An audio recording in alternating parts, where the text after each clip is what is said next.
Hey everybody, so for today's day 22, y'all, I have done something for 22 days and a sister's proud of herself. Okay, but today we're switching gears from writing a book or self-publishing a book to starting a nonprofit. So I want to tell you a little bit about my nonprofit journey, and then I want to let you know something that you can expect for the next 8 days, because now's the time when I want to answer your questions as I continue to share information. So, but first, let me start there with the things I want to share, because I want to answer your questions. I see some of y'all are watching the lives. I'm excited. Y'all even messaging me. Whoop whoop whoop. And so to the people who are watching but ain't speaking, ain't saying nothing, that's okay. That's all right. Keep watching. And to the people who are putting out content and you like, nobody's watching, nobody's listening. They watching. They listening. You alright. Keep doing what you're doing. Okay? Okay. So I want to answer questions for you every day. I want to take some bite-sized business breaks at 12:30 every single day for the next 8 days. I want to know what ideas you have, what businesses you want to start, what nonprofits you want to launch, what books you want to write. And I'm going to take your individual questions every day at 12:30. I'm going to share a little bit of information, but mostly I'm going to spend the time just, I guess, twiddling my thumbs to see what questions that you may have. Because I just don't believe that there's a problem with you or your products or business or services. I'm a firm believer that small strategic shifts will blow your mind. Like, you think you got to knock down a door and like, baby, it's an Irving. Like, I'm telling you, it's the small strategic shifts that's going to make you very successful in what you do. Okay, like for me, a small strategic shift is just being consistently online, having a presence, sharing with people my credibility, the things that I know, like rebranding myself. I'm a hoot and a holler. Like, I like that about myself, right? I joke around a lot on Facebook. I share tad bits, little bit about my life, ministry, my marriage, my journey with motherhood. But now I'm really trying to consistently rebrand myself. Is that I'm here to implode and explode your ideas. That's what I do. That's what I love to do. I believe that's what God has placed a calling on my life to do. And I'm going to work with people who have some intellect, some ideas in their head, who have a heart to do things God's way, who have a heart to serve people, and who have a heart to leave a legacy for themselves and their family. And I'm going to also spend all of my time and energy working with people who do, working with people who want to get it done, son. All right, so nonprofits. Join me every day, 12:30. Nonprofits. So what I want to tell you is, like, people may have this idea and they're like, well, should it be a nonprofit? Like, or I want to start a nonprofit. But what is a nonprofit? That kind of thing. So I'm going to just tell you the nitty gritty about nonprofits. Nonprofits solve problems for people. They advance a mission. They are there to essentially close the gap or bring light to a gap or a need, and their major focus is providing that that advancement of people, ideas, of resources, tools, knowledge, products and services for the sole benefit of people. So how does a nonprofit differ from a for-profit? Nonprofits can make a profit. You're gonna have to make a profit if you want your nonprofit to stay open, or you're gonna close the doors. The difference between a nonprofit and a for-profit is the profit for a for-profit business goes into the individual owners or group of owners, stakeholders, shareholders, whatever, goes into their pockets. The profits from a nonprofit is reinvested back into the nonprofit to further expand its services and missions. Okay, so what else that I think is super? So nonprofits solve problems for people. For-profit businesses solve problems for people, but their main focus is to make a profit. Okay, like, they not out here because they love the people and they want people to be happy, healthy, and whole, and well, and included, and have a sense of belonging. And now they out here to make their families rich. And we do that every single day, right? It's an exchange of products, ideas, services. But nonprofits do the same thing, but their sole purpose, their primary purpose, is for the advancement of something that's either religious, charitable, educational, or scientific by nature. Okay, so it's not just enough to be a nonprofit, but I want to encourage everyone to actually be a 501c3 tax exempt nonprofit, because there are benefits to holding this IRS designation. Some of the benefits that you may or may not already know is you can apply for grants.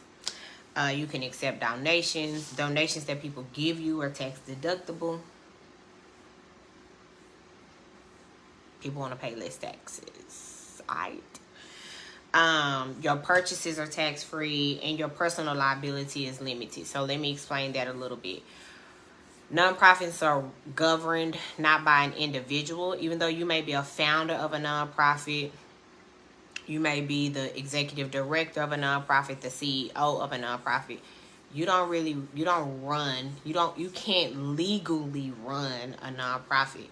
That is a shared governance by a board of directors, right? And so if a board of directors run your nonprofit, you can get fired from your own nonprofit, but there's a way to safeguard yourself against that. I'll talk to you about that.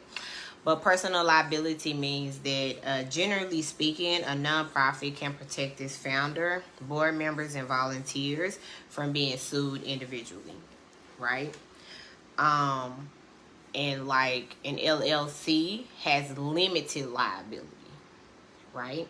So all of these are privileges and protections from operating in one legal structure or another. Okay, so I think that's the basics. So oftentimes people come to me and say, like, I want to start a nonprofit, right? I wanted to start a nonprofit. I was sitting at home one summer, or preparing for summer, and I recognized that all of the neighborhood summer programs in my area were closed. I ain't had nowhere for my kids to go during the summer. They was just gonna be sitting at the house, and I had to be at work, right? So I'm sitting and I jump on the phone with my cousin, and I'm complaining about how West Dallas, like, the activities are not available. All of the enrichment programs are like maxed out, and like Voice of Hope was full. Girls Inc. had been shut down. The Boys and Girls Club at the time was not located out here. It's now relocated out there by the Re-Impact store. I can't think of it. But what I'm trying to tell you is most founders who start a nonprofit started because they have a passion, or there's a problem that they're trying to solve, and it's something that they want to advance and shed light on. And so I got to talking to my cousin about how West Dallas just looks so different, and like, what happened to the West Dallas that protected his kids and made sure that his kids had learning experiences and got out of the hood? Like, where was that at again? My first time going out the state was with Girls Inc. My first time going to a private school, I got to go to Hockaday for summer learning, was because of Girls Inc. Like, my first time being in a pageant, extemporaneous speaking, was in Girls Inc. and like, it was closed. And so here I am, a parent who didn't make a lot of money. I couldn't take off work the entire summer to be at home with my kids, but my kids also needed an educational enrichment opportunity for the summer, to not just be sitting at the house hungry, because can't nobody feed kids 3 times a day in the summer. So I got together with my cousin and a friend from high school, Tiffany Sanders and Kyria Hart, and we said, like, hey, this is a problem. And the reason why it's such a problem for our kids not to be educated and empowered and have enrichment programs is because our zip code had the highest unemployment rates, had the highest homelessness rates, the lowest high school diploma attainment, and lowest college completion rates in Dallas County. And so we said we want to shed light on this, that like this is a gap that disproportionately impacts our kiddos here in West Dallas. And just because Tiffany, Kyrie, and myself all have advanced degrees, like, we not the norm. Right? And so that's how we started our nonprofit. We wanted to solve a problem for people.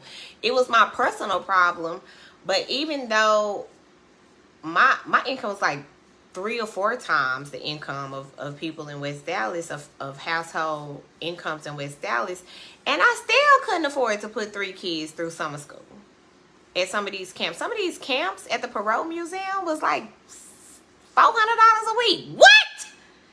$1,200? Shoot. Ain't nobody got time for that.